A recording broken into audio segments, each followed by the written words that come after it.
5605 এর সাথে কোন ক্ষুদ্রতম সংখ্যা যোগ করলে যোগফল একটি পূর্ণবর্গ সংখ্যা হবে? ভাগ প্রক্রিয়ায় বর্গমূল নির্ণয় আগে করতে হবে। কি কথা বুঝতে পারছো? তা আমরা ভাগ প্রক্রিয়ায় আগে বর্গমূল করে নেই। তাহলে লিখবো আমরা এখানে 5605। তো ভাগ প্রক্রিয়ায় বর্গমূল করার প্রথম নিয়ম কি? ডান দিক থেকে বাম দিকে কি করতে হবে? দুইটি করে জোড়া নিতে হবে। কয়টি করে জোড়া নিতে হবে? দুইটি করে জোড়া নিতে হবে। তাহলে এখানে দুইটি, এখানে দুইটি। তাহলে প্রথম যে জোড়াটা কত? 56। তাহলে এখন আমাদের কি করতে হবে? একই সংখ্যা গুণ করে 56 এর বেশি হতে হবে। তাহলে আমরা এখানে দাগ দেই। তাড়াতাড়ি তোমরা ক্যালকুলেটর বের করো। তাহলে আমরা যদি 7 আর 7 গুণ দেই তাহলে 7 7 49। তারপরে যদি আমরা 8 আর 8 গুণ দেই তাহলে 8 8 64। তাহলে 8 দিয়ে 8 গুণ করলে কত হয়? 64। সেটা 56 এর বেশি হয়ে যায়। তাহলে 8 দিয়ে যেহেতু বেশি হয় তাহলে আমরা কত দিয়ে দেব? 7 দিয়ে। তাহলে আমরা এখানে 7 লিখবো আর গুণ করে 49 হয়, এখানে আমরা 49 দেব, রাইট? এরপর আমাদের কি করতে হবে? বিয়োগ। তাহলে উপরে 6 কে কত ধরতে হবে? 16। তাহলে 16 থেকে 9 বাদ দাও। 9 10 11 12 13 14 15 16। তাহলে কত হয়? 7। তাহলে আমরা এখানে লিখবো 7। হাতে 1 5। তাহলে পাশে পাশে মিলে গেল, শূন্য সামনে শূন্য নামে না। এরপরে কি করতে হবে? একটি জোড়া আমাদেরকে নামায় নিতে হবে। তাহলে 0 5। তাহলে বিয়োগ করে কত হইলো? 705। কত হইলো? 705। এখন আমাদের কাজ কি? এখন আমাদের কাজ হলো এটাকে কত দিয়ে গুণ দেওয়া?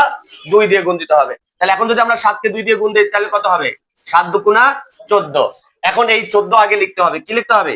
14 আগে লিখতে হবে। লেখার পর এই 14 পরে যে সংখ্যা বসাতে হবে নিচেও সেই সংখ্যা বসাতে হবে। তারপরে গুণ করে 705 এর বেশি হইতে হবে, ঠিক না?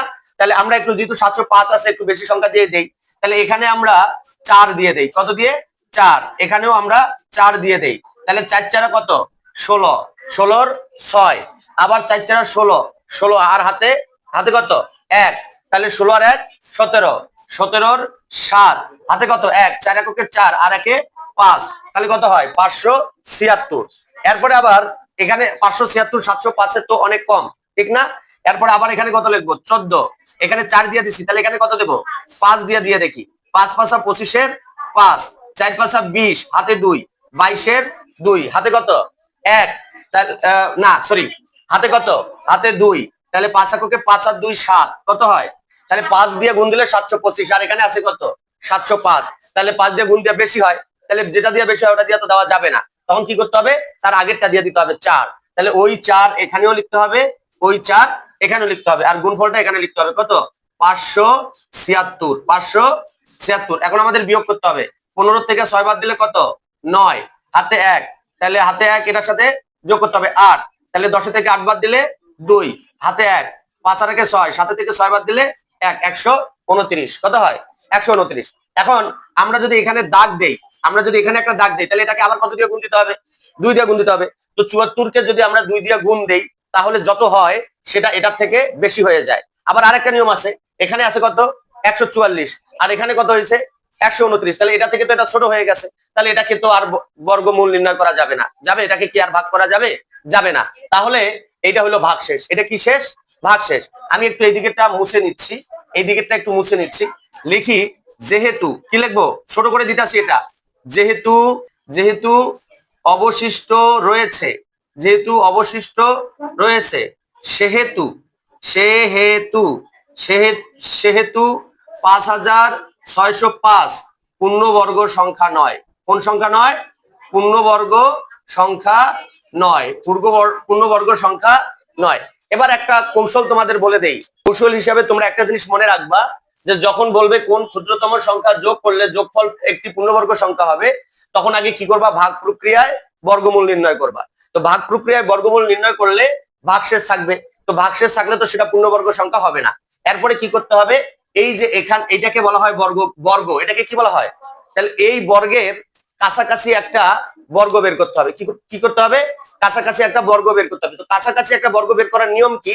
কাছাকাছি একটা বর্গ বের করার নিয়ম হইলো, ভাগ করার পরে যে বর্গমূলটা বের হবে এই বর্গমূলের সাথে 1 যোগ করতে হবে। কি করতে হবে? 1 যোগ করতে হবে। তাহলে আমরা লিখবো যে সুতরাং, হ্যাঁ, সুতরাং 74 যোগ 1 তাহলে সমান কত হবে? 75। সমান কত হবে? 75। যে 5605 এর কাছাকাছি, কি লিখবা? কাছাকাছি কাছাকাছি একটি একটি বর্গ, কাছাকাছি একটি কি বর্গ। তার মানে কাছাকাছি বর্গ নির্ণয় করলে কি করতে হবে, এই বর্গমূলের সাথে এক যোগ করতে হবে। যোগ করার পরে ওটার বর্গ নির্ণয় করার নিয়ম হইলো 75 গুণন 75, 75 গুণন 75। এখন 75-এর সাথে 75 কি করতে হবে, গুণ দিতে হবে। কি কেন 75 আর 75 গুণ দিলাম, কারণ এটার সাথে এক যোগ করে যা হবে সেটাই দুইবার গুণ দিতে হবে। গুণ দেওয়া কত হয়, তাহলে 75 গুণন 75 গুণ দিলে হয় 5625। কি তাহলে এটার কি কাছাকাছি বের হয়েছে না। এখন কোন ক্ষুদ্রতম সংখ্যা যোগ, তাহলে কোন ক্ষুদ্রতম সংখ্যাটা যোগ করতে হবে এটা আমরা সহজেই বের করতে পারবো। কিভাবে বের করতে পারবো, আমাদের কাছে কয়টা বর্গ বের হয়েছে, দুইটা বর্গ। একটা হলো প্রশ্নের বর্গ, আর একটা হইতাছে আমরা বের এক যোগ করে যে বর্গটা বের করেছি। তাহলে এখন হবে যে সুতরাং ক্ষুদ্রতম ক্ষুদ্রতম সংখ্যাটি কি হবে, ক্ষুদ্রতম সংখ্যাটি হবে 5625 মাইনাস 5605, 5605 এন্ড বিয়োগ করলে কত হবে 20, বিয়োগ করলে কত হবে 20। তাহলে উত্তর কত হবে, তাহলে উত্তর হবে 20। উত্তর কত হবে, উত্তর হবে 20।